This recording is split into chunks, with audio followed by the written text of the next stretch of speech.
वो दी रात में ना लेट सोई थी मैं, सारा काम करते करते टाइम हो गया था, इसलिए बस उठने वाली थी।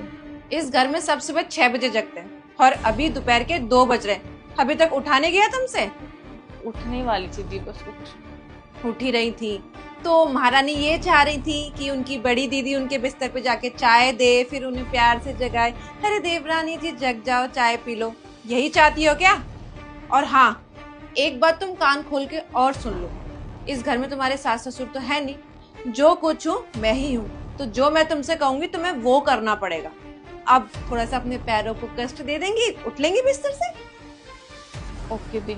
उठो, उठ रही हूँ बस। अभी उठो और जाके चाय बनाओ।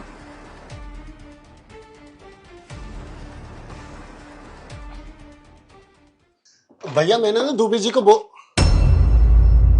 सताक्षी, ये क्या कर रही हो तुम? झाड़ू लगा रही हो?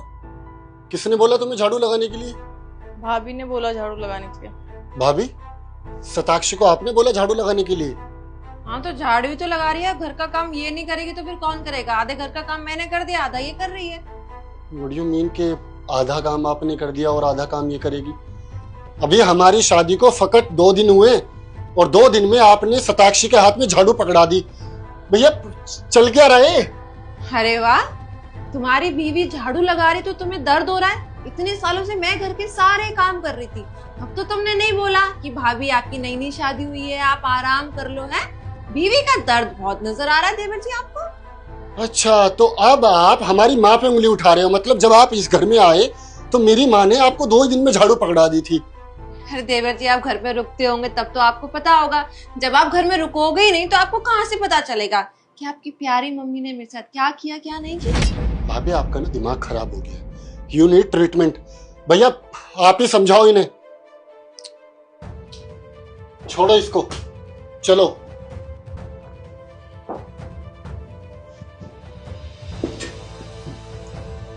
लंच रेडी है? हाँ तैयार है। जाओ सताक्षी और सैम को बुला के लाओ, साथ में खाएंगे बैठ कर। मैं नहीं बुलाने वाली उन दोनों को। क्यों नहीं बुलाने वाली?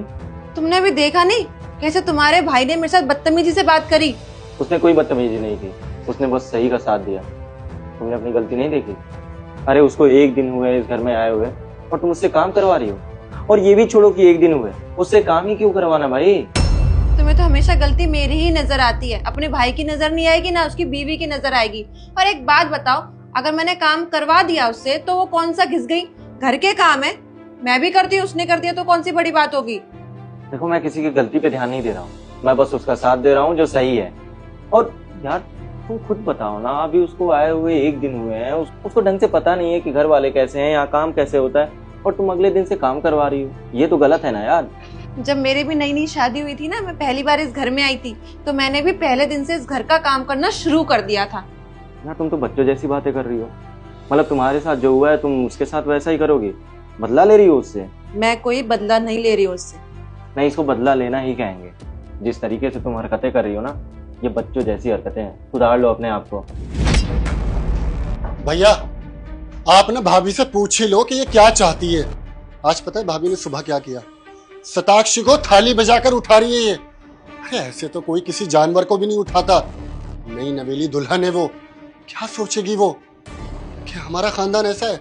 और इससे इनकी इज्जत खराब नहीं होगी, हमारी इज्जत खराब होगी, हमारे घर की इज्जत खराब होगी। अभी आज के टाइम में अगर कोई किसी कुत्ते को भी उठाता है ना तो प्यार से उठाता है, ना कि थालियां बजाकर। क्यों किया आपने ऐसा? 1 मिनट, ये सारी बातें तुमसे किसने कही? तुम्हारी बीवी ने ना। तो तुम्हारी बीवी ने हमारे खिलाफ कान बहुत अच्छे से भर दिए तुम्हारे। नहीं नहीं, उन्होंने मेरे कान नहीं भरे, जो सच था वो बताया। सताक्षी, सताक्षी,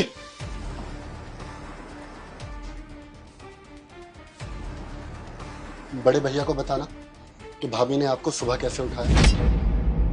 सैम बिल्कुल सही बोल रहे हैं, वो सुबह सुबह इन्होंने मुझे थाली बजा के उठाया था और बहुत ज़्यादा चिल्लाया भी था मेरे ऊपर भैया। लेकिन वो रात में ना बहुत लेट हो गया था सोते सोते, इसलिए थोड़ा लेट हो गया उठने में। हाँ तो क्या हो गया अगर जगा दिया तो? अब घर के काम भी तो करने थे, अब घर के सारे काम अकेले मैं ही करूंगी क्या? भाभी उठाओ, उठाने में कोई प्रॉब्लम नहीं है, लेकिन इंसान प्यार से भी तो उठाता है ना। और अगर ये थोड़ा लेट तक सो गई तो क्या आफत आ गई? और आपको नई नवेली दुल्हन से ही सारे काम कराने हैं। इतने टाइम से भी तो आप इस घर के सारे काम कर रहे थे ना, कभी मैंने आपको लेके कोई कंप्लेन नहीं की। हमेशा मम्मी पापा से भी यही बोला है कि देविका भाभी बहुत अच्छी है, बहुत अच्छे से मेरा ख्याल रखती है और मेरी आने वाली बहू का भी उतना ही अच्छे से ख्याल रखेगी। लेकिन मैं गलत था, भाभी ने अपने सारे रंग दिखा दिए। क्या सोच रही होगी वो आपके बारे में और क्या सोच रही होगी वो मेरे बारे में कि इनके घर में लोगों को इस तरह ट्रीट किया जाता है, जानवरों की तरह। भाभी मुझे ना सब समझ आ रहा है। आपका बिहेवियर तब तक अच्छा था जब तक आप यहाँ आराम से ऐश से रह रहे थे। अब घर में 2 बहू आ गई तो बस आपको प्रॉब्लम होना शुरू हो गई। आप यही चाहते हो ना कि शताक्षी इस घर में ना रहे, हम सेपरेट हो जाए तो ठीक है, मैं शताक्षी को लेके अलग हो जाऊंगा, मैं रह लूंगा कहीं रेंट वाले घर में। आपको मेरी प्रॉपर्टी चाहिए होगी ना, ठीक है, दिया आपको प्रॉपर्टी, रखो। Sam, be in your limit. छोटे हो, छोटे बन के रहो, बड़े बनने की कोशिश मत करो। अब तुम फैसले लोगे इस घर में कि कौन अलग रहेगा कौन साथ रहेगा। हाँ, मैं मर गया हूं इस घर में ना, आज तक मैं फैसले लेते आया हूं और आगे मैं ही लूंगा। बड़ा मैं हूं ना कि तुम। तो शांत रहो। और देविका, तुम्हें क्या हो गया है, ऐसी हरकतें करने लगी हो? इससे पहले तो तुम अच्छी थी, कभी किसी चीज की कमी नहीं होने दी इस घर में। और सैम को हमेशा तुमने अपने छोटे भाई की तरह ख्याल रखा, और जब से इसकी बीवी आई है इस घर में, तुम्हारा तो मतलब व्यवहार ही बदल गया है। उसके साथ ऐसे ट्रीट कर रही हो जैसे कोई अजनबी आ गई हो इस घर में। वो बेचारी क्या सोचेगी कि इस घर में तो ऐसा ही होता आया है। देविका देखो, मैं तुम्हें बस इतना समझाना चाहता हूँ कि तुम इस घर की बड़ी बहू हो। तुम जैसा व्यवहार दूसरी बहू के साथ रखोगी ना, वो भी तुम्हारे साथ वैसा ही रखेंगी, चाहे वो शताक्षी हो या इस घर की आने वाली तीसरी बहू। और शताक्षी एक इज्जतदार खानदान की बेटी है। अगर तुम उसे प्यार से बैठा कर समझाओगी ना, तो वो तुम्हारी बात जरूर समझेगी। यार, घर ना प्यार से चलता है, ना कि नफरत से। प्यार ना परिवार को स्वर्ग बना देता है और नफरत अच्छे खासे घर को बर्बाद कर देता है। अब तुम क्या चाहती हो कि हमारा घर स्वर्ग बने या नर्क, ये तुम्हारे हाथों में है। शताक्षी, जाओ कपड़े चेंज कर लो, देविका खाना लगा देगी। ठीक है, मैं सबके लिए खाना लगा देती हूँ। भाभी, मैं भी हेल्प करा देती हूँ।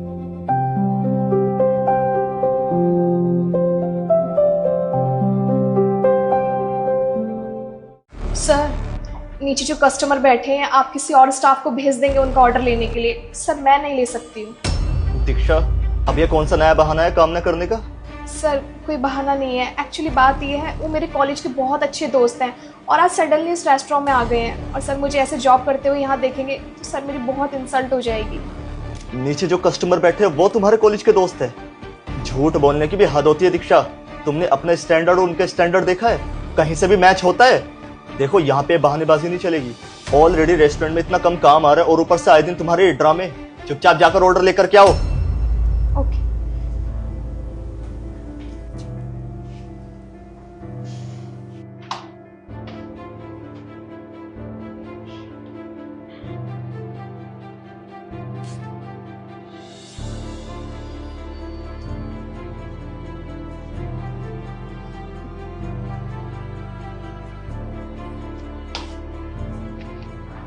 Sir, ma'am, menu.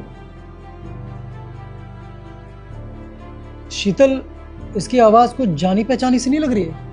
हाँ, और आंखें भी जानी पहचानी से लग रही हैं। कहीं ये दीक्षा तो नहीं? दीक्षा, वो हमारी कॉलेज की फ्रेंड? हाँ, मुझे वही लग रही है। तुम्हें पता है, हमारे ना कॉलेज की एक फ्रेंड थी, उसका नाम दीक्षा था। तुम ना बिल्कुल उसकी जैसी लग रही हो। इफ़ यू डोंट माइंड, क्या तुम अपना ये मास्क हटा सकती हो? सॉरी मैम, मैं मास्क नहीं उतार सकती, हमारे रेस्टोरेंट में अलाउड नहीं है। अरे, मास्क हटाने को ही तो बोला है। और जब तुम दीक्षा नहीं हो तो तुम्हें प्रॉब्लम नहीं होनी चाहिए। एक बार हटा दो ना, और डोंट वरी, आपके ओनर कुछ नहीं बोलेंगे, हम देख लेंगे।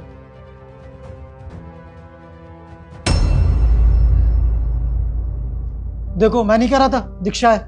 दीक्षा, इतने दिनों बाद मिली है तू, अब खड़ी क्यों है? यहाँ पे बैठना।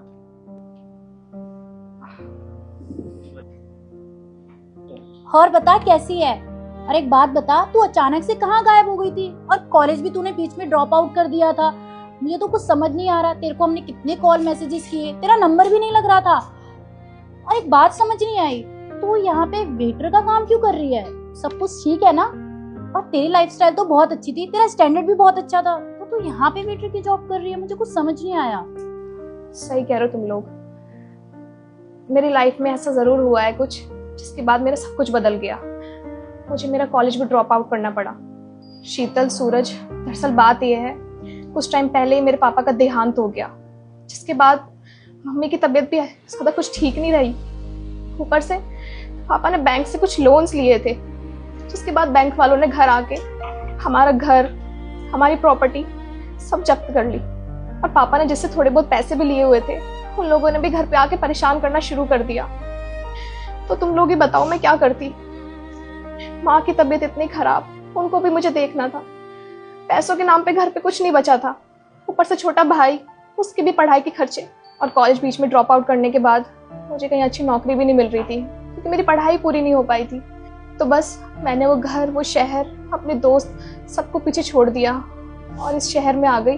और जितनी मैंने पढ़ाई की थी उसके हिसाब से मुझे कौन सी अच्छी नौकरी मिलने वाली थी? बिल्कुल नहीं। और भला हो इस रेस्टोरेंट के मालिक का, जिन्होंने मुझे ये नौकरी दी, जिससे मेरी माँ की दवाइयों का खर्चा निकल जाता है और भाई की फीस चली जाती है। दीक्षा, इतना सब कुछ हो गया और तूने हमें बताया तक नहीं। एक टाइम पे तो हम कॉलेज में बेस्टीज हुआ करते थे, तू मुझे अपनी छोटी छोटी बातें बताती थी, और जब इतनी बड़ी प्रॉब्लम आई, इतनी बड़ी मुसीबत तेरे पे आई, तो तूने हमें एक बार बताना भी गंवारा नहीं समझा। मतलब तूने हमें इतना घटिया दोस्त समझ लिया है क्या? पता है शीतल, जब सर पे मुसीबत आती है ना, तो सबसे पहले अपने ही साथ छोड़ते हैं। तो मैं तुम लोगों से क्या उम्मीद रखती? तुम तो मेरे दोस्त थे। तो बस मैंने सोचा कि तुम मेरी मदद कैसे ही करोगे, इसलिए नहीं बता पाई। इनफैक्ट अभी मैं यहाँ ऑर्डर लेने आने में भी हिचकिचा रही थी कि तुम लोग मुझे देख के क्या सोचोगे, मुझे जज करोगे, क्योंकि अब मैं वो पहले वाली दीक्षा नहीं रही हूँ। मेरा स्टैंडर्ड, सारी चीज़ें ख़त्म हो चुकी हैं। हम मैं एक मामूली सी वेटर हूँ और इस रेस्टोरेंट में काम करती हूँ। अरे दीक्षा, इसमें जज करने वाली क्या बात है? हम क्यों जज करेंगे यार तुझे? तू तो मेहनत कर रही है, इतने अच्छे से काम कर रही है, अपनी माँ का, अपने भाई का इतना ध्यान रख रही है। तू तो बहुत स्ट्रांग है यार। अगर एक बार तूने कहा होता ना कितनी प्रॉब्लम है, हम तेरी हेल्प नहीं करते। जैसे तो तूने हमें किया, तूने हमें इतना अच्छा दोस्त भी नहीं माना यार। और बुरा मानने वाली कौन सी बात है यार? हम तेरे दोस्त हैं, हम क्यों बुरा मानेंगे? हम तेरे और दोस्तों की तरह नहीं है। और दोस्त तो वही है ना यार, जो बुरे वक्त में भी साथ दे, अच्छे वक्त में तो हर कोई खड़ा रहता है। एग्जैक्टली सर, आपने बिल्कुल सही कहा। असली दोस्त वही होता है जो बुरे वक्त में साथ दे, अच्छे वक्त में तो हर कोई साथ देता है। इनफैक्ट इसने मुझे नीचे बताया कि आप लोग इसके दोस्त हो, लेकिन मुझे इसकी बात पर बिल्कुल भी विश्वास नहीं हो, और मैंने इसको बेवजह डांट दिया कि आप लोग इतने हाई क्लास स्टैंडर्ड वाले लोग भला इसके दोस्त कैसे हो सकते हैं? ये कहाँ एक छोटे से रेस्टोरेंट में जॉब करने वाली लड़की आपकी दोस्त कैसे हो सकती है? लेकिन मैं गलत था। मैंने सब कुछ अपने कानों से सुना कि आप वाकई इसके रियल दोस्त हो। जी सर, हम वैसे दोस्त नहीं हैं जो बुरे वक्त में अपने दोस्त का साथ छोड़ दे। आपको एक्सप्लेन करने की जरूरत नहीं है सर, वो तो मुझे बहुत अच्छे से दिखाई दे रहा है कि आप लोग कैसे दोस्त हो। और आप जैसे दोस्त बहुत रेयर होते हैं जो बुरे वक्त में साथ दे। आप चाहते तो अपनी दोस्ती की इंसल्ट कर सकते थे, उसके स्टैंडर्ड को लेकर उसकी बेइज्जती कर सकते थे, लेकिन आपने इसको मोटिवेट किया और इतने प्यार से बिठाकर इसको रिस्पेक्ट दी। तो यहीं से पता चलता है कि आप लोग कितने अच्छे दोस्त हो। और दीक्षा, तुम बहुत खुशनसीब हो जो आज के ज़माने में तुम्हें इतने अच्छे दोस्त मिले। तो गाइज, मुझे आप लोगों को देख के बहुत अच्छा लगा। आप लोगों ने मेरे दोस्तों की याद दिला दी। तो आज की ट्रीट मेरी तरफ से आप लोगों के लिए बिल्कुल फ्री। और दीक्षा, आज तुम अपने दोस्तों के साथ टाइम स्पेंड करो, बाकी काम स्टाफ संभाल लेगा। और किसी भी चीज़ की जरूरत हो तो मुझे बता देना, ठीक है? Thank you sir. Thank you, कोई जरूरत नहीं है। एंजॉय।